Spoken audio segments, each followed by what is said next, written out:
It took me a long time to become Cheyenne Ortiz, and I wish I would have just been Cheyenne from the jump.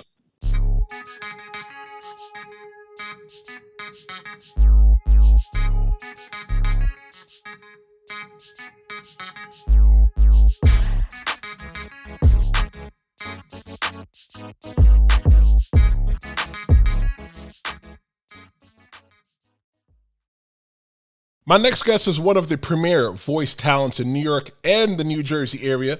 I'd like to welcome ring announcer and play-by-play commentator for East Coast Pro Wrestling, Ace Wrestling, and many more. He is the voice, Cheyenne Ortiz. Welcome to the Tristen Law Show. How are you, bro?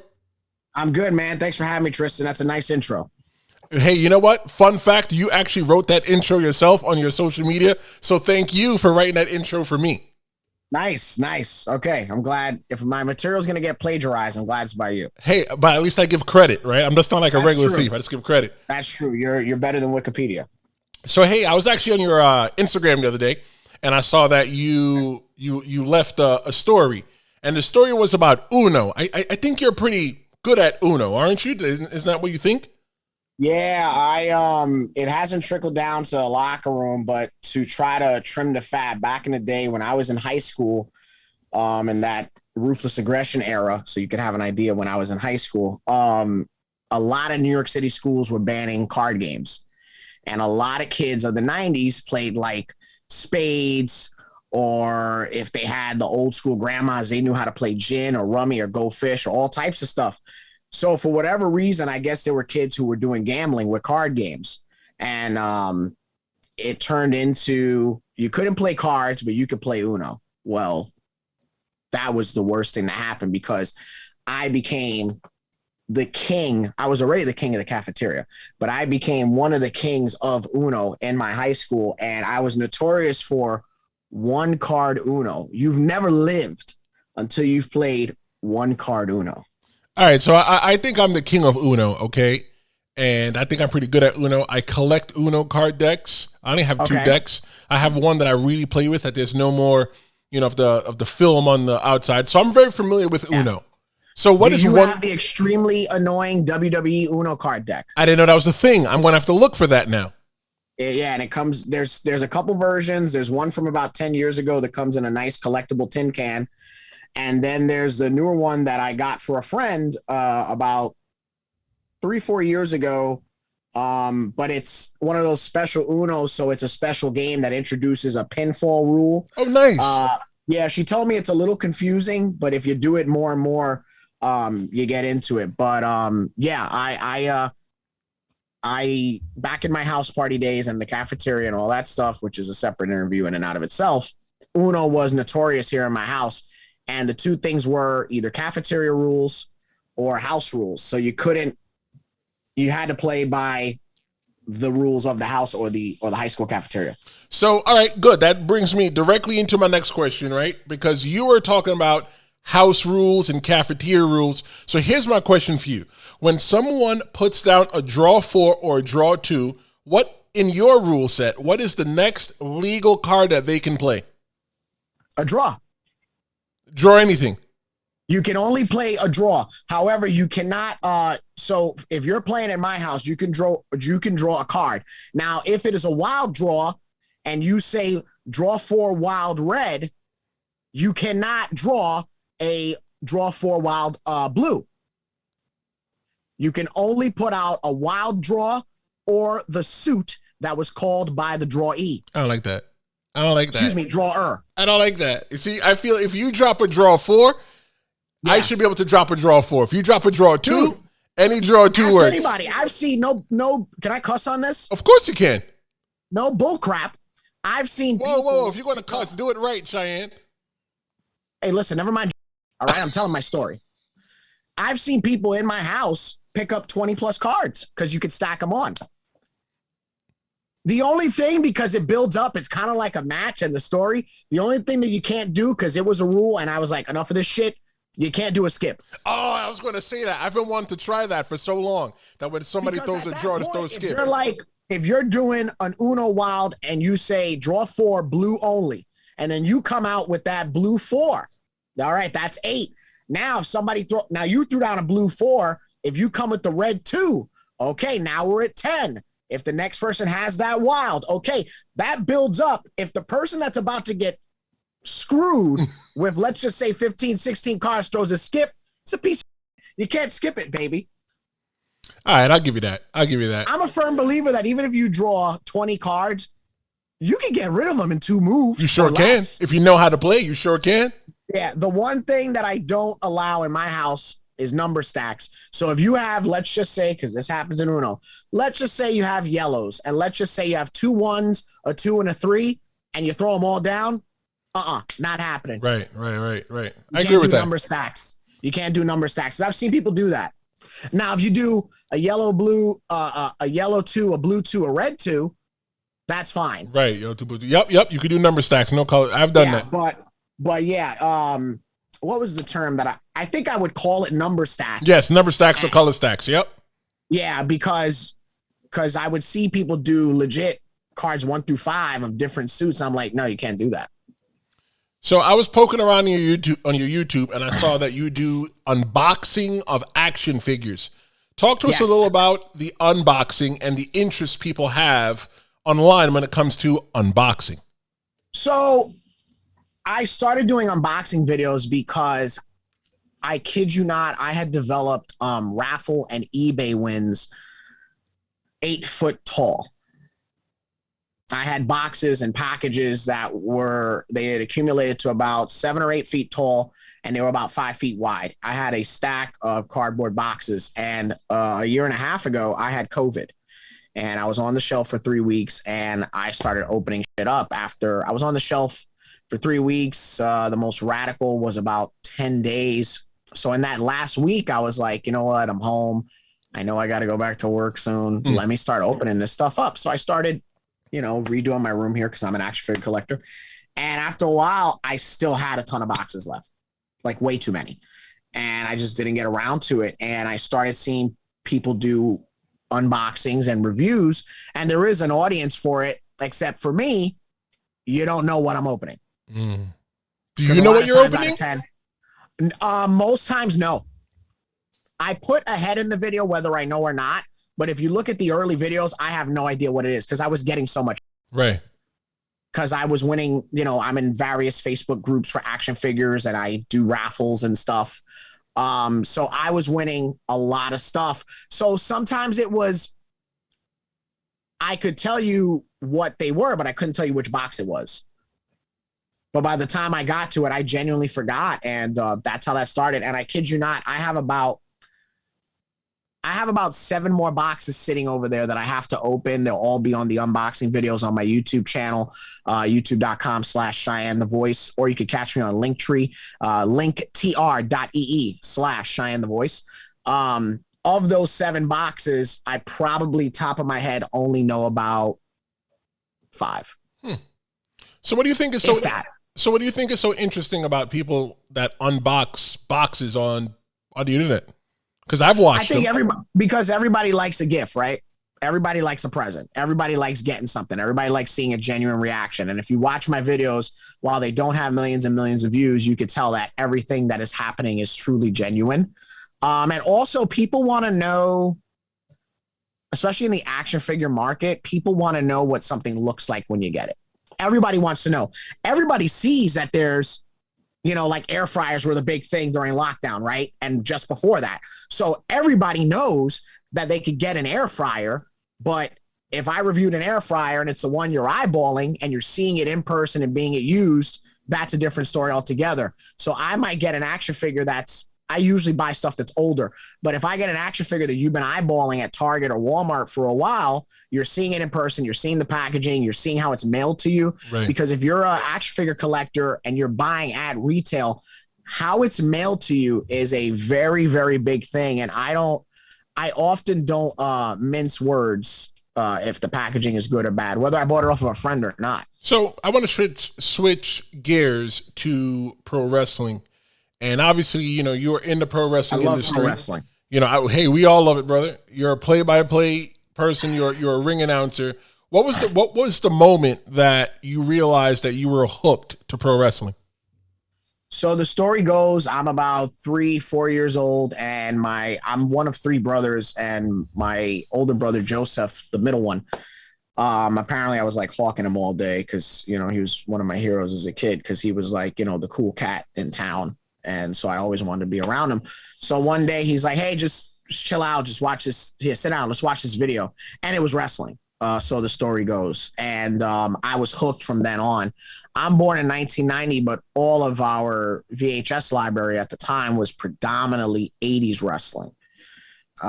So that's how I got hooked, and that's how I knew. And if I had to pinpoint it to one event, we had on VHS recorded, not store bought, because we bought the pay-per-view. WrestleMania 8. I'm not going to sit here and say it's one of the best WrestleMania evers. That's subjective. Everybody has their own opinions. However, that's probably the Mania, the tape, and the moment that I was like, this is amazing.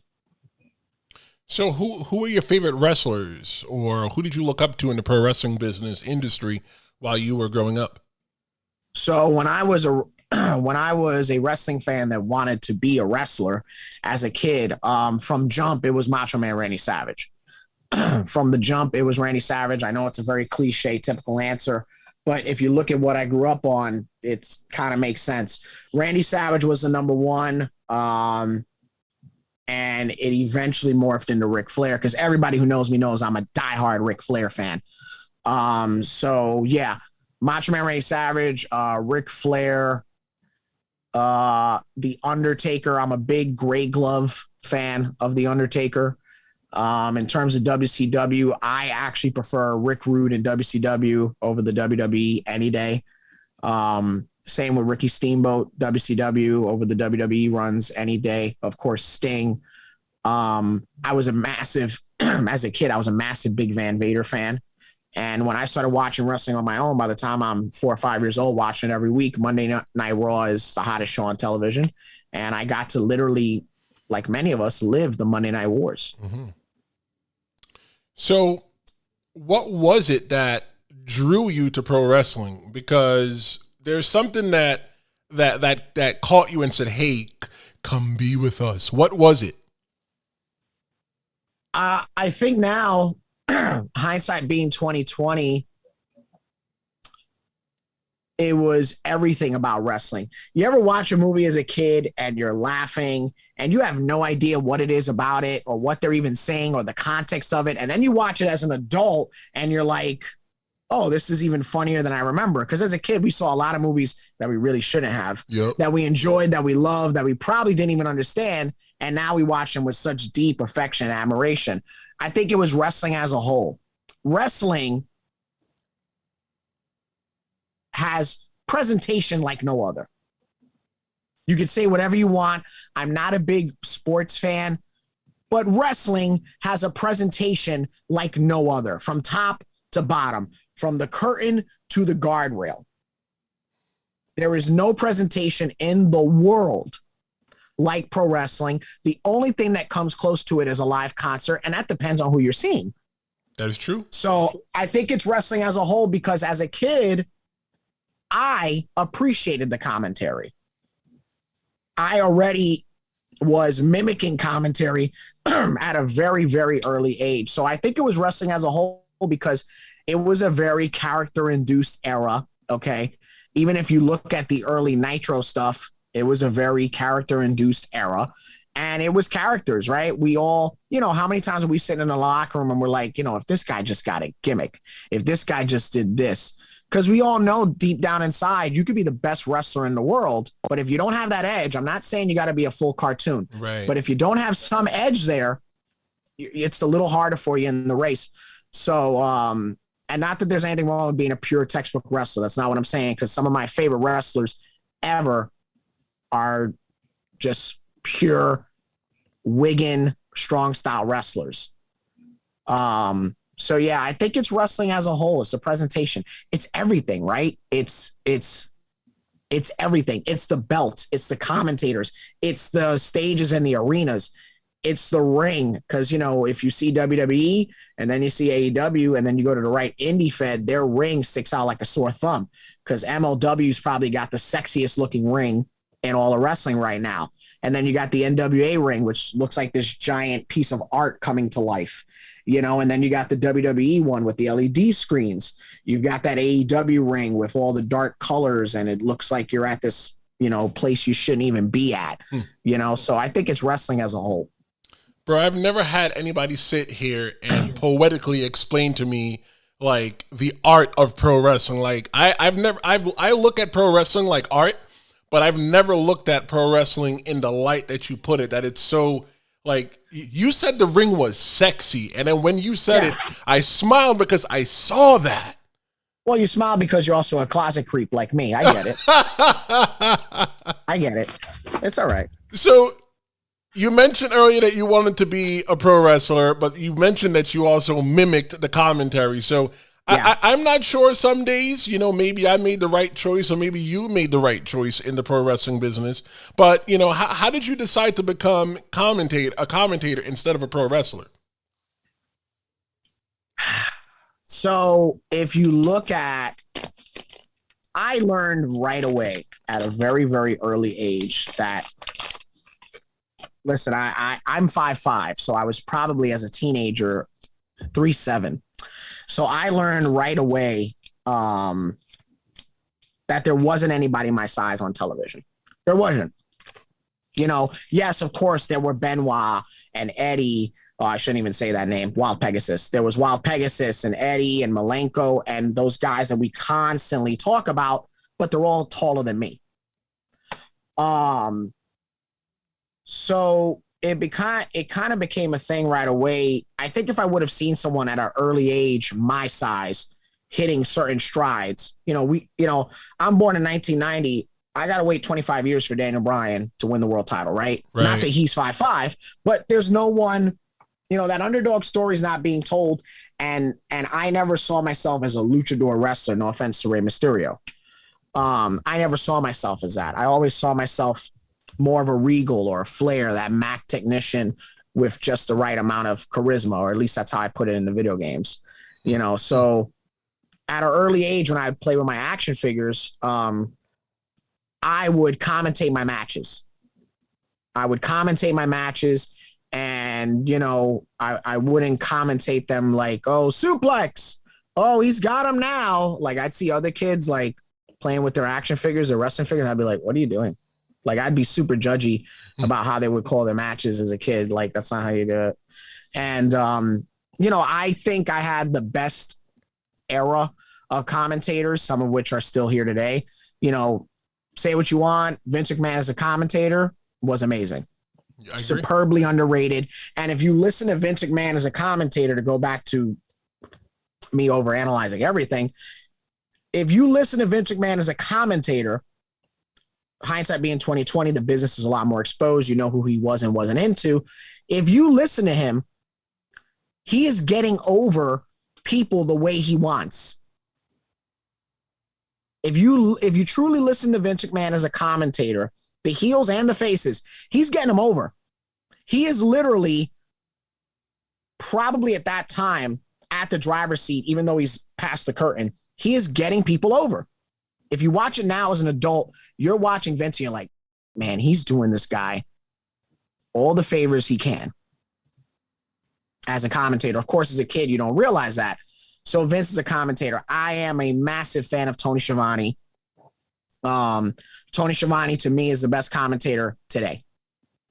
Today is Tony Schiavone, and probably Michael Cole right behind him. I saw Michael Cole, obviously, when he first started in 97, and look at him now. He's been the face of WWE for 25 years. Right. That's wild. Of course, you got to put Jim Ross in the conversation, right? So many great commentators. I'm going to pull out a name that often doesn't get a lot of respect. Lee Marshall, as a commentator, was perennial, and once the AWA died out, he never got that much respect. But if you watch him in the 90s during some of those Thunders and the Saturday shows, he was awesome. So there was this golden age of announcers and voices that I just loved. And I started commentating Backyard Feds. And then eventually through networking, as more people were doing, as you know the term, I don't think it's even being used anymore, backyard fed shows Right. at certain wrestling schools and arenas through networking. That's how I got in. Mine was actually a pro wrestling backyard fed in a park in the Bronx. That's where I got my start. Yeah, I started in a park too, just a few blocks from my house. And I wrestled very little, but commentary was always the passion. I call myself the original Santino because I wasn't that great, but I was very, very entertaining. So I compensated for what I couldn't do with humor and spots or whatever. So, but yeah, I started out in a backyard fed. I did that for a couple of years, and then eventually through networking, I got into doing it professionally. And fun fact, I have called, because not everybody could say this, I can say that I've called one backyard proud and powerful match and one professional. So not everybody could say they did both. I have. So now that we know how you got into the pro wrestling business, looking at how you are now a professional commentator and sometimes occasionally a ring announcer, how do you prepare for your play-by-play commentary before a show? So I hate to say this. It depends on what fed I'm at. And I say that because since my home fed is American Championship Entertainment, Ace Pro Wrestling, run by Mike Morgan, which is coming up on the 20th anniversary. It's a little harder on those show days because I'm doing so much in terms of the preparation and the setup and finalizing things with Mike, of course. So I try to prep for those shows the night before. So those shows I try to prep the night before. You know, now with the advent of the internet, most times out of 10, if I can Google or YouTube somebody, I can at least know their name.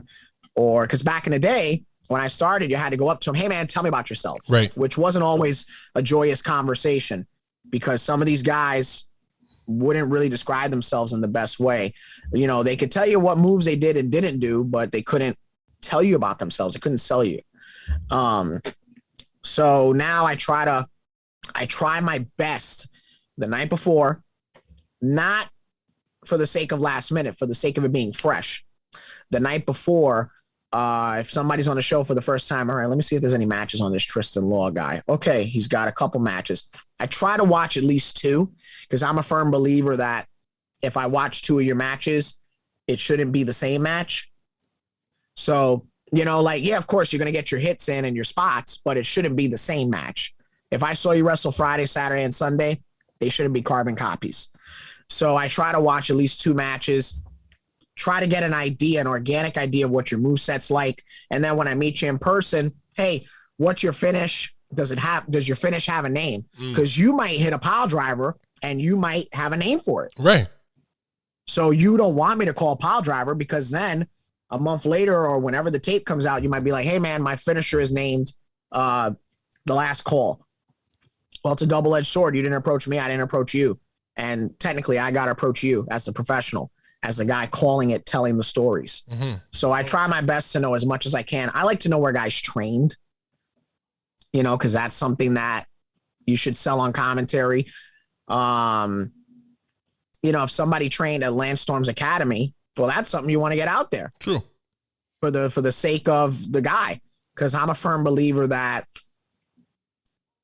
you know, so many commentators and ring announcers get themselves over, but ultimately you're a storyteller. Ultimately, you're getting the talent over. The best way a commentator can get over is by getting the guys over. You are an accessory. The wrestling is the steak and everything else is a side dish. That's my opinion. I think I agree with your opinion because I learned a little bit of a commentary when I went to broadcasting school over the summer. And one of the things I learned is that the play-by-play guy draws the picture in just, let's say a pencil. And then the color commentary person comes in and they add the color and the flavor. They're the sizzle, to the whole commentary thing. And I have an issue when I listen to commentary on the indies and their guys pretty much trying to get their gimmicks over at the commentary table. If you're not a wrestler, You shouldn't really be trying to get your gimmick over or get your persona over. You should be trying to get over the story in the ring, because there usually is 99% of the time there's an underlying story. So the commentary should be telling the stories. The play-by-play guy says, hey, this is the move that's happening right now. And, he's got him in a headlock. And the color guy comes in and goes, yeah, who should have some experience, comes in and says, yeah, if you put a headlock on like that, you squeeze it a little bit, you might put that guy to sleep. Something like that, adding the color. A lot of people don't understand. That's a double-edged sword, because your color guy, I have a pet peeve. Let me hear it. If the color guy wasn't a wrestler, he shouldn't analyze it as a wrestler. I agree. If the color guy was never in the ring, there's kind of a limitation to you selling that hold because you were never in it. You want to sell its effectiveness and how it's going to work to the game plan for the heel, the face, whatever color guy, whatever side he's on, or if he's neutral, how the end game is, that hold will get you to victory. You can't sell to me as a color guy, as so many heel color guys do, the effectiveness of that hold and how much it hurts when, I don't know the last time you were in a ring. Good point. So that's just me. You got to sell it as, like, if I'm a babyface commentator, I'm going to sell to you the figure 4 and how it has 4 points of pressure. It's one of the most lethal leg locks that you could apply as a technician wrestler. I'm not going to sit there and say, whoa, man, that figure 4, it hurts so bad. I tell you, it's one of the most painful holds you can be in. That is probably the max that you could go, because now as the fan, it's like, well, when were you in a figure 4? Right. Verbiage is everything in commentary, obviously. Another thing, too, when you're in the indies, you don't have the luxury of the video packages, the highlight reel, and live wrestling. So you got to set everything up. You got to tell that story, and you got to be ready to tell it. So looking back at the first time you did play-by-play or ring announced, is there anything that you would have done differently? Is there anything I would have done differently? I think the first thing I would have done was breathed. I think if I would have just breathed, I mean that both seriously and humorously, if I would have just breathed and chilled out, I think I would have done better. The first time I did ring announcing, to be fair, the main thing I did wrong was, it's my fault. I didn't really ask, and nobody showed me either. I didn't stand on the hard camera side. I didn't stand on the hard camera side. The building had a weird layout. So if I'm facing you, the audience was to my right, because it was in the old Ace Arena. And for some reason, I didn't feel as if I should face them. And I felt as if I shouldn't have given my back to them. So I guess you could say I kind of stood next to them. Right. So that was something that haunts me to this day, especially when I see the tape back whenever somebody pulls it up. In terms of commentary, when I first started doing commentary, I was trying to be like little Jim Ross. So I was hitting like all of Jim Ross's and Joey Styles' lines. And it took me a long time to become Cheyenne Ortiz. And I wish I would have just been Cheyenne from the jump. I feel that. There's already been Jim Ross and Jim Ross, who was the soundtrack to my childhood. I get that. I get that 100%. So to somebody that doesn't understand, why is it important? What is the hard cam, and why is it important for somebody to, as we say, work the hard cam? So the hard cam, when you watch Monday Night Raw or AEW or whatever it is, that camera that everybody's facing during the promo while they're holding their microphone and they're doing this, that's the hard cam.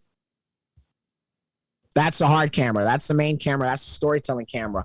Now, while yes, most professional wrestling shows have an 8 to 25 camera shoot, you want to work the hard cam or the camera closest to your right shoulder, because usually 9 times out of 10, that's the camera angle that is centered on you. So obviously, if you've got a chin lock and you're working it on the ground, you're not going to stand up and bring that chin lock up to the hard cam. You're going to look over your right shoulder and see if there's a camera near you, and you're going to get that mean mug on, and you're going to get that cell lock. But if you're telling a story in that promo and how this Saturday night in the fairgrounds, Tristen Law, it's going to come down to showtime, that's the camera that you want to give all that facial expression to and all that angst. So, you know, a lot of guys on top of wrestling for themselves don't really, I can't encourage this enough. I say it to all you guys in all the locker rooms, you know, it's important for you to know the production aspect of wrestling. And if you ever have a tryout somewhere, the fact that you know that gets you that edge, gets you a little bit ahead of things, and gets you to a point where, oh, wow, this guy kind of has his footing. Everybody knows the hard cam, but they don't know their wraparound camera. They don't know their boom. You know, they don't know that other sequence. They just know the hard cam just so they can hit their pose for the entrance or for, you know, when they get in the ring. You know, they don't know about it any other time later, you know, but it's important, you know. I like that. That's some pretty good advice. Yeah. Someone wanted to get into the pro wrestling business in a non-wrestling capacity like you do. How would you guide them? What are your recommendations to them? Practice. Practice. Practice, practice, practice, and practice. And I'm going to be nice. I'm not going to name names. Plus, they're newer in not the business, but the commentary field. Quick, short story. We were talking about podcasts before we went on the air here. Mm-hmm. It was, what Mania was that where they were in New York, New Jersey, 2018, 19? Yeah, that was one of them. Yeah, maybe 19. So I had done a couple different things during the week. I had worked a show for Crowbar because he was still doing Rescue Mania, his Fed at the time, and I'd done a couple different things. Well, I went to go see Tony Schiavone and Eric Bischoff live, and because they do their podcast or whatever, and I asked them that same question, and I passed this advice to everybody: find your voice.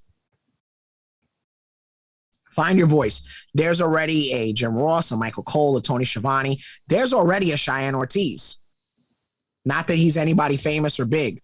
I'm not trying to put myself in that same category, but there's already a me. You need to be you. And the same thing for a lot of wrestlers. You know, yeah, you could wrestle every weekend, but you got to practice. So the biggest advice that I could tell anybody wanting to get into this as a commentator, as a ring announcer, practice. I think it's the Oli Ayers rule that it's 1,000 hours over the course of a certain amount of time makes you a master at your craft, but you never really master it because you can always keep learning. Mm-hmm. Practice. Watch matches. Learn the timing of when to talk. Learn when to lay out. Learn to tell stories and tell moves. Get an old wrestling game. Go to the create a superstar option. Go to the create a moveset option and look at every single move the game has to offer from every single position. Get your ass a GameCube and get yourself one of them old, who made those Day of Reckoning games? Was that THQ? Whoever it was. Yep, THQ. All right. Go in there and learn as many moves as you can. Try to make them stick. Because I knew what a Falcon Arrow was before a lot of commentators was. I knew what the Alpamare water slide was. You know, no offense to Hangman Page, but I saw that move 15 years ago on my video game system.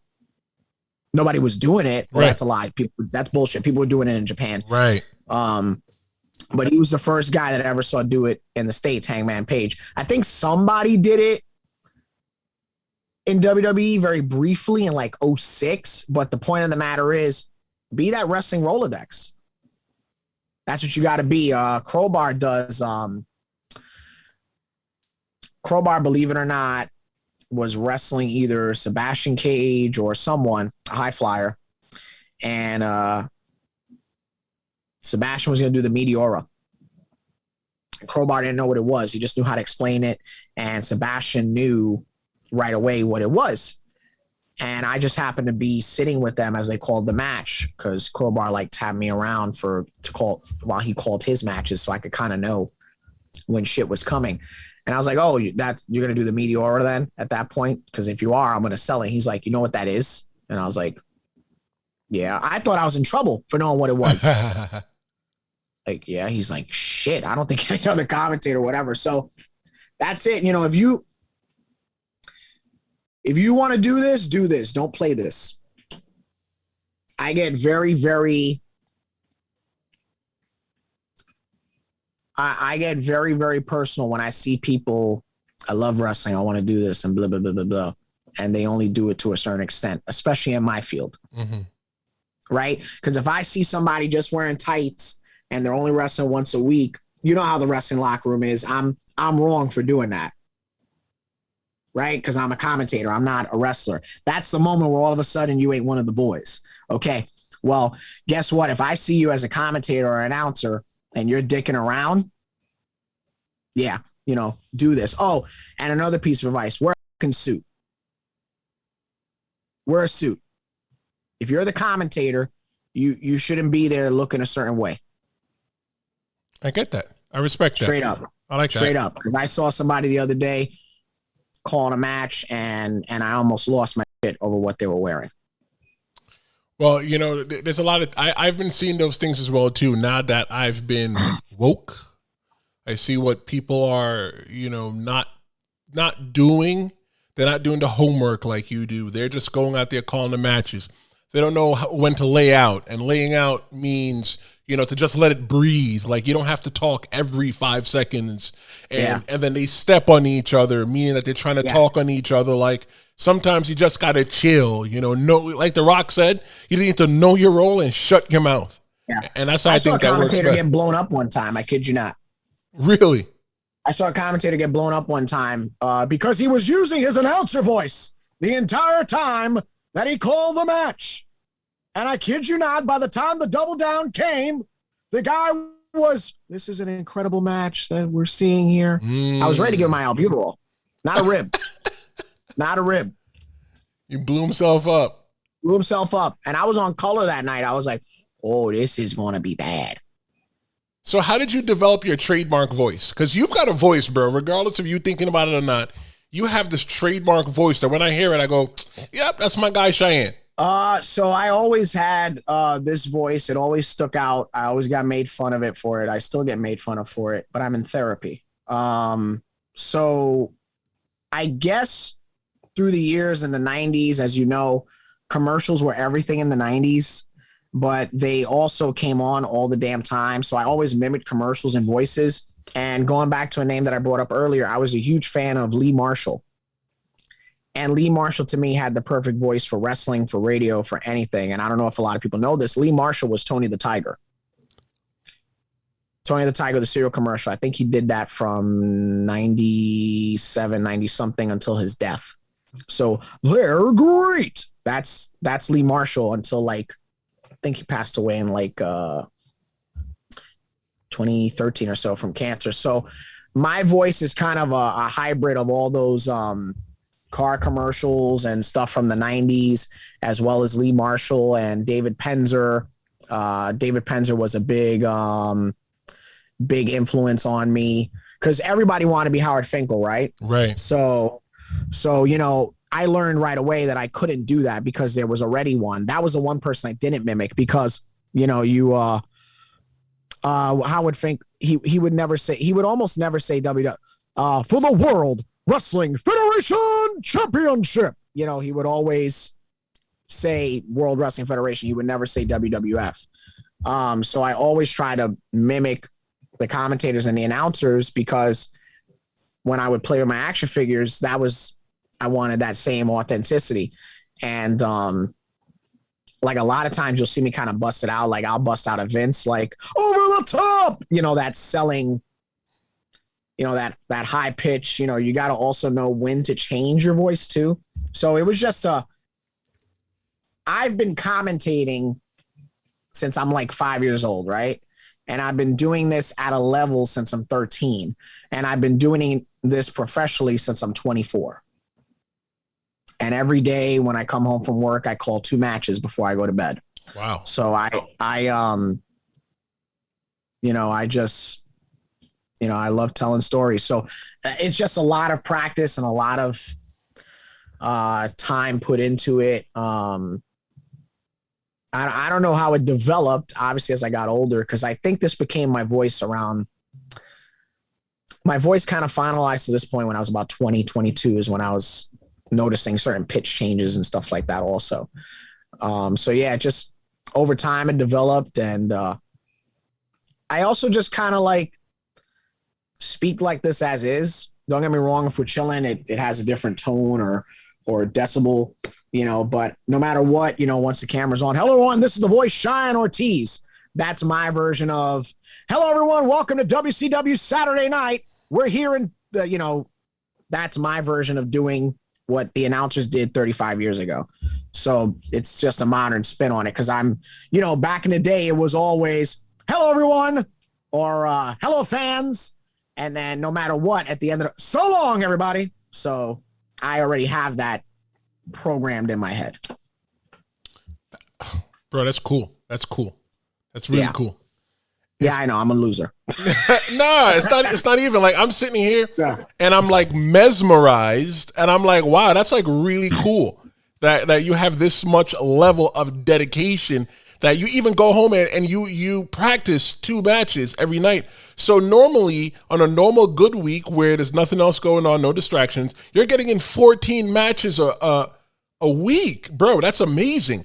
I try to get in at least 5, but yeah, sometimes I'll do 14. And what a lot of people don't know, we talked about it earlier. During lockdown, we didn't know each other yet, but I commentated while having COVID matches live on Instagram. Wow, that's cool.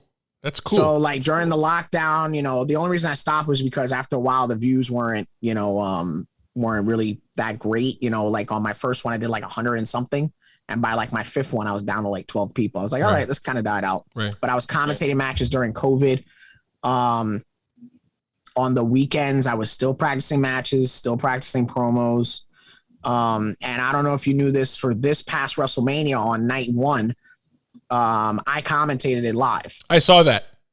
Yeah. So like I was kind of a commentary companion. Because all the time when people watch wrestling shows, they're like, oh, man, I'm tired of Michael Cole. I'm tired of this. I'm tired of that. So I provided that alternative because, now how Bruce Pritchard does is watch along shows. So you're going back, you're watching these shows from 30 years ago. You have them on mute and you're listening. You're not even listening to commentary. Right. You're listening to Bruce's inside trade on the whole booking process of it. So I started doing that, which I'm sure now that I've said that, someone else is going to steal it, which is fine. So, I try to be as innovative as possible. So with all this dedication that you have, Cheyenne, if WWE, AEW, or some other pro wrestling promotion with the money to change your quality of life is listening, why are you the best person that they should sign to a contract?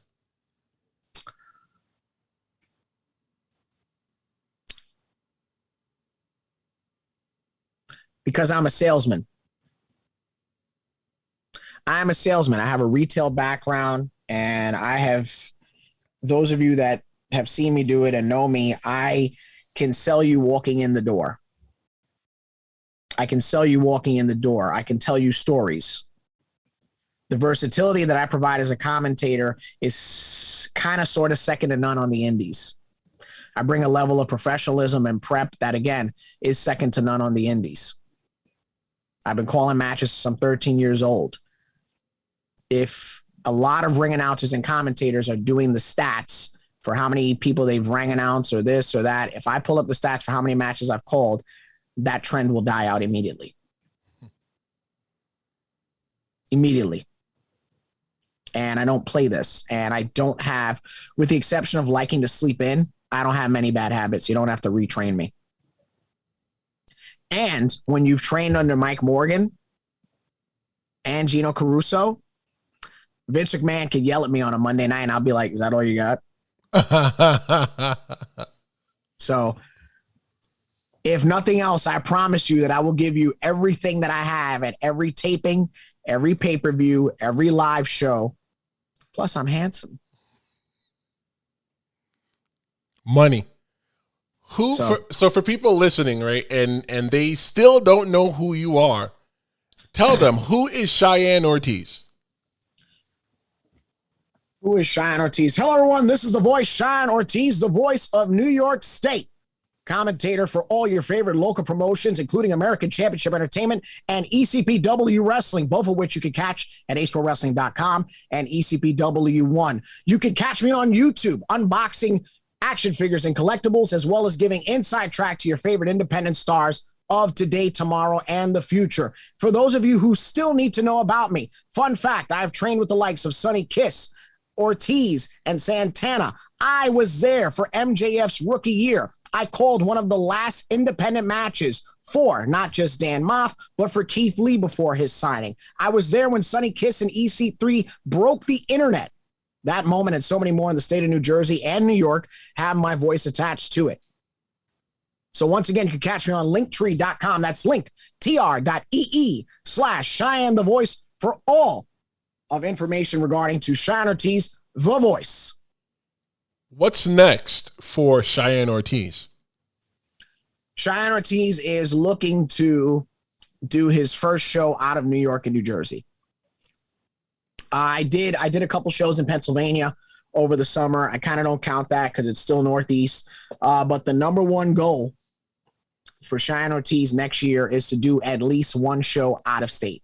I can confirm for you, because there is no formal announcement, you will see me debut at a I shouldn't say brand new. You will see me debut at an independent wrestling fed that if you know the history of it, you would have never guessed that I'll be there.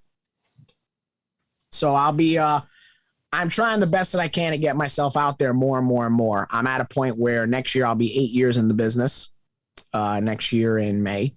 And I'm just trying to do more and get myself out there more. And for me, as long as you give me a couple bucks to get something to eat, you know, I'm good. You know, I'm pretty straight. You know, I love wrestling, and you know, the ultimate goal. Jay Lethal said something one time that changed my life completely. When I started in the business, of course, you want to make it to WWE, right? At that time, WWE was the only thing. But he said something at a training seminar that he did. He's like, of course, yeah, I wanted to get to WWE. You know, I eventually ended up at Ring of Honor, but like many things in life, my goals change. And he said, my goal changed because I wanted to make a living off of pro wrestling. I wanted to be able to quit my day job and live off of pro wrestling. And when you're in the independents, that is the golden ticket, right? A lot of people can't say that they live off their weekends, because that's what it is in indie wrestling.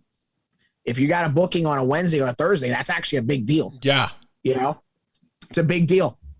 So, you know, for me, the goal is to live off of wrestling. And if somebody's willing to do that, be it Tony Khan or Vince McMahon or Court Bauer or Mr. Corrigan over there at the NWA, that's the goal. You know, whether it happens today, tomorrow, or a couple tomorrows from now. I'd love for that to be the thing, to make a living off of pro wrestling, because it isn't working when it's what you love. I agree. I 100% agree. Cheyenne, thank you so much for hanging out with me here on the Tristen Law Show. Thanks for having me. Fun fact. Yeah, no, this is it. You are the first person ever to interview me, ever. Really? Nobody. I'm always doing the interviewing. So, well, hey, you know what? I'm a broadcaster. I like to entertain, and I like to bring product to people, and I hope that they definitely enjoy this. And I'm glad to have the honor that one day when you write your book, you're going to say, hey, that guy Tristen Law, he was the guy to first interview me. But again, I know you've done it so much during this interview. Tell everybody where they can find you on social media. You can catch me at Linktree. So Linktree, I recommend to all. If you're in the indies, get a Linktree. I think it's called the Drop Link, is also another great website to use, but get a Linktree, because with Linktree, that allows somebody to see every single bit of your social media. So if you're clicking on my Linktree, you can catch me on Facebook, Instagram, Twitter, and YouTube, and you can get my Amazon wish list for when I launch my Closet OnlyFans page. Just kidding, not really. So on Instagram, you can catch me at Cheyenne the Voice. On Twitter, it's Cheyenne Ortiz _. I hope. That's why you got to go to my Linktree, because I always forget my Twitter. That's why I always sell my Linktree, because I never remember my Twitter. YouTube.com/Cheyenne the Voice. And of course, Facebook.com/Cheyenne Ortiz the Voice, my fan page. And you could drop me an email at Cheyenne Ortiz bookings at AOL.com. So yeah, catch me anytime. Lots of great content coming on my YouTube channel. Very happy to announce that I'll be streaming some retro gaming. If you like old school wrestling games, I'm going to be catching you with that.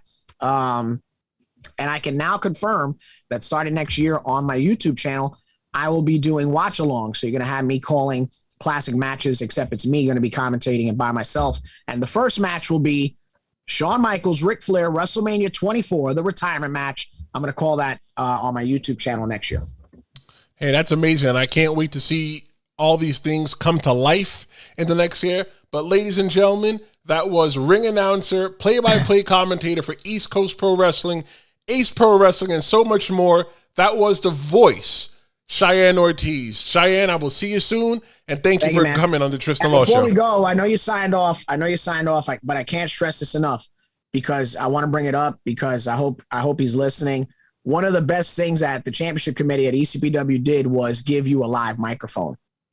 And I mean, you have impressed me so much reacting on the fly, cutting your promos live over at Ridgefield Park during those TV tapings. I can't stress it enough. From a work rate to an entertainment value, Tristen Law is somebody that you always have room for on your wrestling shows, promoters. He's not an announcer yet, but I see a bright future for him down the road when he hangs up his Sherpa Moo.